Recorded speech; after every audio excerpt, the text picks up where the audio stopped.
द्विर्धातकी खंडे। द्विर्धातकी खंडे माने क्या? धातकी खंड में दो भरत हैं। अरे यार कैसे भरत दो हो जाएंगे? एक क्षेत्र में एक ही होगा ना? नहीं नहीं, उसमें पूर्व धातकी खंड और एक पश्चिम धातकी खंड, ऐसे दो टुकड़े होते हैं उसके। और खंड में अलग जम्बूद्वीप है और पश्चिम धातकी खंड में अलग जम्बूद्वीप है। तो वो अलग जम्बूद्वीप का एक भरत क्षेत्र, इस जम्बूद्वीप का भी एक भरत क्षेत्र। तो ऐसे द्विर द्विर ऐसा समझ लेना। आगे पुष्करार्धे च, और मानसोत्तर पर्वत के पहले जो पुष्कर आधा द्वीप है वहां पर भी ऐसे दो जम्बू द्वीप हैं, तो वहां पर दो दो भरत आदि, ये सभी समझ लेना, भरत ऐरावत आदि सभी दो दो। प्रांग मानुषोत्तरान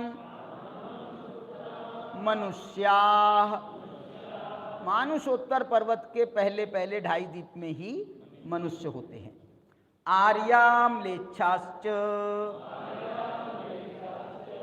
इसमें मनुष्यों के दो भेद हैं, आर्य भी होते हैं और म्लेच्छ भी होते हैं। एवरेज बता सकते हो आर्य और म्लेच्छ का? अरे यार एक आर्य खंड है, 5 म्लेच्छ खंड हैं, तो 5 गुना तो समझ ही लो ना एवरेज। अच्छा आगे, भरतैरावत विदेहा कर्म भूमयो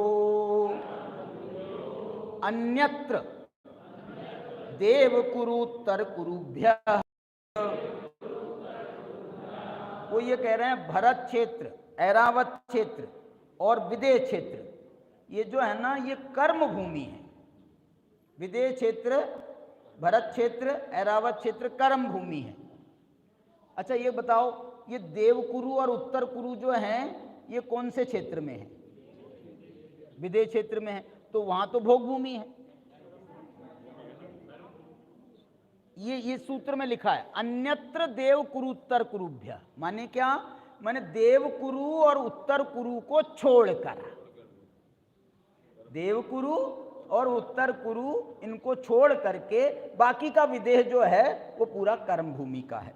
ये देव कुरु उत्तर कुरु भी बहुत बड़ा एरिया है, बहुत बड़ा, कोई छोटा मोटा एरिया नहीं है, लेकिन विदेह क्षेत्र है, यहाँ भोग भूमि। देवकुरु उत्तर कुरु में भोग भूमि है, और जो बीच के अपने क्षेत्र थे उनमें भी भोग भूमि आई थी ना भरत के अलावा।